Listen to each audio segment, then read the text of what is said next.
ವಾತಾವರಣ ಬಹಳ ಬದಲಾಗ್ತಾ ಇದೆ, ನಮಗೆ ಗೊತ್ತಾಗ್ತಾ ಇದೆ. ಮಳೆಗಾಲದಲ್ಲಿ ಭೀಕರವಾದಂಥ ಮಳೆ, ಸಮ್ಮರ್ನಲ್ಲಿ ಭಯಂಕರವಾದಂಥ ಉಷ್ಣತೆ. ಸೊ ಇಂಥ ಒಂದು ವಾತಾವರಣದಲ್ಲಿ ಪರಿಸರ ಸ್ನೇಹಿ ಮನೆಯ ಒಂದು ಸೂಕ್ತತೆ ಬಗ್ಗೆ ಹೇಳಿ. ಇವಾಗ ಬಿಲ್ಡಿಂಗ್ ಮೆಟೀರಿಯಲ್ಸ್ ಏನು ಚಾಯ್ಸ್ ತಗೋತೀವಲ್ಲ ಸರ್, ಅದರಲ್ಲಿ ಒಂದು ಎಂಬೋಡಿಡ್ ಎನರ್ಜಿ ಅಂತ ಇರುತ್ತೆ. ಎಂಬೋಡಿಡ್ ಎನರ್ಜಿ ಏನು ಅಂದರೆ, ಈಗ ಒಂದು ಮೆಟೀರಿಯಲ್ದು ಪ್ರೊಡಕ್ಷನ್ಗೋಸ್ಕರ ಅಥವಾ ಮ್ಯಾನುಫ್ಯಾಕ್ಚರಿಂಗ್ಗೋಸ್ಕರ ಫಸ್ಟು ನಾವು ಮೆಟೀರಿಯಲ್ ಅಕ್ವೈರ್ ಮಾಡ್ಕೋತೀವಿ. ಸೊ ಅದಕ್ಕೆ ಯೂಸ್ ಆಗುವಂಥ ಎನರ್ಜಿ, ಮತ್ತು ನೆಕ್ಸ್ಟು ಅದನ್ನು ಪ್ರೋಸೆಸ್ ಮಾಡೋಕ್ಕೆ ಯೂಸ್ ಆಗುವಂಥ ಎನರ್ಜಿ. ಪ್ರೋಸೆಸ್ ಎಲ್ಲ ಆದಮೇಲೆ ನಮಗೆ ಸೈಟ್ವರೆಗೂ ಟ್ರಾನ್ಸ್ಪೋರ್ಟೇಷನ್ ಏನಿದೆ ಅಲ್ಲಿಗೆ ಬಂದು ನೆಕ್ಸ್ಟ್ ಕಟ್ಟೋವರೆಗೂ, ಸೊ ಕಂಪ್ಲೀಟ್ ಎನರ್ಜಿ ಏನಿದೆ ಅದಕ್ಕೆ ಎಂಬೋಡಿಡ್ ಎನರ್ಜಿ ಅಂತ ಹೇಳ್ತೀವಿ. ಸೊ ಈ ಎಂಬೋಡಿಡ್ ಎನರ್ಜಿ ನಾವು ಕಡಿಮೆ ಮಾಡ್ತಾ ಹೋದಷ್ಟು ನಮಗೆ ಎನ್ವೈರ್ಮೆಂಟ್ ಮೇಲೆ ಇಂಪ್ಯಾಕ್ಟ್ ಕಡಿಮೆ ಆಗ್ತಾ ಹೋಗುತ್ತೆ. ಸಿಟೀಸಲ್ಲೆಲ್ಲ ನೋಡಿದ್ರೆ ಎಲ್ಲ ಬಿಲ್ಡಿಂಗ್ಸಲ್ಲೂ ಕ್ಲಾಡಿಂಗ್ ಇರುತ್ತೆ, ನಿಮಗೆ ACP ಶೀಟ್ಸ್ ಇರುತ್ತೆ, ಗ್ಲಾಸ್ ಇರುತ್ತೆ, ಅಲ್ಯೂಮಿನಿಯಂ, ಇಂಥದಕ್ಕೆ ಹೋಗ್ತೀವಿ. ಸೊ ಇವನ್ ದೋ ಈಗ ಕನ್ಸ್ಟ್ರಕ್ಷನ್ ಈಸಿಯರ್ ಇದೆ, ಫಾಸ್ಟರ್ ಆಗುತ್ತೆ ಅನ್ನೋದಕ್ಕೆ ಅದಕ್ಕೋಸ್ಕರ ಆಪ್ಟ್ ಮಾಡ್ತಾರೆ.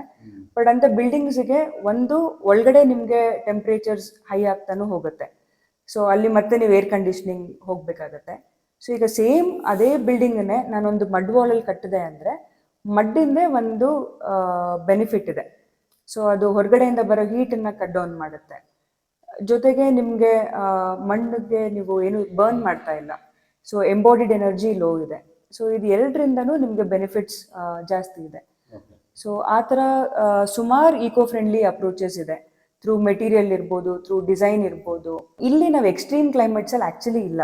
ಬಟ್ ನಮ್ಮದು ಇದೆಲ್ಲ ಫಂಕ್ಷನ್ಸ್ ಇಂದ ನಾವು ಕ್ಲೈಮೇಟ್ನ we are pushing it towards extreme. So ಈಗ ಕಾಂಕ್ರೀಟ್ ಬಿಲ್ಡಿಂಗ್ಸ್ ಏನಿರ್ಬೋದು, ಒಳಗಡೆ ಒಂದು ಹೀಟ್ ಆಗುತ್ತೆ, ಏರ್ ಕಂಡೀಷನ್ಸ್ ಯೂಸ್ ಮಾಡ್ತೀವಿ, ಅದು ಒಂದು ಡ್ರಾಬ್ಯಾಕ್. ಆದರೆ ಇದು ಎಲ್ಲ ಹೀಟ್ನ ಟ್ರ್ಯಾಪ್ ಮಾಡಿ ಮತ್ತೆ ವಾಪಸ್ ಬಿಡುತ್ತೆ. ಇದಕ್ಕೆ ನಾವು ಅರ್ಬನ್ ಹೀಟ್ ಐಲ್ಯಾಂಡ್ ಎಫೆಕ್ಟ್ ಅಂತ ಹೇಳ್ತೀವಿ ಸರ್. ಸೊ ನೀವೆಲ್ಲೆಲ್ಲಿ ಇವಾಗ ಅಸ್ಫಾಲ್ಟ್ ರೋಡ್ಸ್ ಇರ್ಬೋದು, ಅಂದರೆ ಟಾರ್ ರೋಡ್ಸ್ ಇರ್ಬೋದು, ಅಲ್ಲಿನ ಬಿಲ್ಡಿಂಗ್ಸು, ಟೆರೆಸಸ್ಸು, ಇದೆಲ್ಲಾನು ಹೀಟ್ ಟ್ರ್ಯಾಪ್ ಮಾಡಿ ಡೆಸಿಪೇಟ್ ಮಾಡ್ತಾ ಹೋಗುತ್ತೆ. ಸೊ ಇದೆಲ್ಲ ಬಂದು ನಮಗೆ ಟೋಟಲ್ ಸಿಟಿದು ಟೆಂಪರೇಚರ್ ಇನ್ಕ್ರೀಸ್ ಮಾಡ್ತಾ ಇದೆ.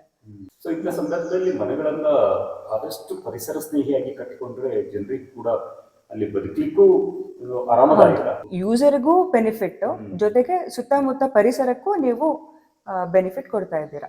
ನಿಮ್ ಕಡೆಯಿಂದ ನೀವು ಏನು ಎಫರ್ಟ್ ಹಾಕ್ತಾ ಇದ್ದೀರಾ ಈ ಒಂದು ತರದ ಮನೆ ನಿರ್ಮಾಣ ಅಥವಾ ಜನರ ಅವೇರ್ನೆಸ್ ಬಿಲ್ಡ್ ಮಾಡೋದಕ್ಕೋಸ್ಕರ? ನಮ್ಮಲ್ಲಿ ಯಾರೇ ಬಂದರೂ ಫಸ್ಟು ನಾವು ಕಂಪ್ಲೀಟ್ ಈ ಮೆಟೀರಿಯಲ್ಸ್ ಬಗ್ಗೆ ಎಲ್ಲ ಅವ್ರಿಗೆ ಇಂಟ್ರೊಡಕ್ಷನ್ ಕೊಡ್ತೀವಿ. ಅವರಿಗೆ ಯಾವುದಾದ್ರೂ ಮನೆ ವಿಸಿಟ್ ಅಥವಾ ಥ್ರೂ ಫೋಟೋಗ್ರಾಫ್ಸ್, ವಿಡಿಯೋ ಎಲ್ಲ ಎಕ್ಸ್ಪ್ಲೈನ್ ಮಾಡ್ತೀವಿ. ತುಂಬ ಜನಕ್ಕೇನು ಅಂದರೆ ಇದೆಲ್ಲ ನೋಡಿದಾಗ ಸ್ಟ್ರೆಂತ್ ಇಲ್ಲ ಅಥವಾ ಡ್ಯೂರಬಲ್ ಇರೋದಿಲ್ಲ, ಬೇಗ ಹಾಳಾಗ್ಬಿಡುತ್ತೆ, ಆ ಥರ ಕಾನ್ಸೆಪ್ಟು ಮೈಂಡಲ್ಲಿ ಕೂತ್ಬಿಟ್ಟಿದೆ ಬಹಳ ಜನಕ್ಕೆ. So first step is always awareness. So ಇಲ್ಲ, ಇದೂ ನಿಮಗೆ ಸ್ಟ್ರಾಂಗ್ ಇದೆ ಅಂತ. ಸೊ ಈವನ್ ಲ್ಯಾಬ್ ಟೆಸ್ಟ್ ಕೂಡ ಪ್ರೂವ್ ಆಗಿದೆ ಸರ್. ಈಗ ಕಂಪ್ರೆಷನ್ ಸ್ಟ್ರೆಂತ್ ನಾವು ಟೆಸ್ಟ್ ಮಾಡಿಸ್ತೀವಿ. ಇವನ್ ಈ ಸೈಟಲ್ಲಿ ನಾವು ಈ ಬ್ಲಾಕ್ ಮಾಡಿಸಿದಾಗ ಕೂಡ ಅದನ್ನ ಲ್ಯಾಬ್ ಟೆಸ್ಟಿಂಗಿಗೆ ಹೋಗಿ ಎಷ್ಟು ಸ್ಟ್ರೆಂತ್ ತಗೊಳತ್ತೆ ಅಂತ ನೋಡಿದೀವಿ. It is stronger than regular burnt brick.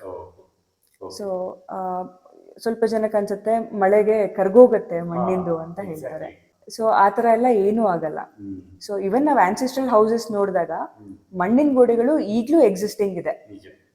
So ಅದನ್ನ ಅವರು ನಂಬಿ, ಜೊತೆಗೆ ನಾವು ಸೈಂಟಿಫಿಕಲಿ ಆಲ್ಸೋ ಇವಾಗ ನಾವು ಪ್ರೂವ್ ಮಾಡ್ತಾ ಇದ್ದೀವಿ. ಜನಕ್ಕೆ ನಾವು ಬ್ಲೈಂಡ್ಲಿ ಈಕೋ ಫ್ರೆಂಡ್ಲಿ ಫಾಲೋ ಮಾಡಿ ಅಂತ ಹೇಳ್ತಾ ಇಲ್ಲ. So scientifically we are also giving them proof.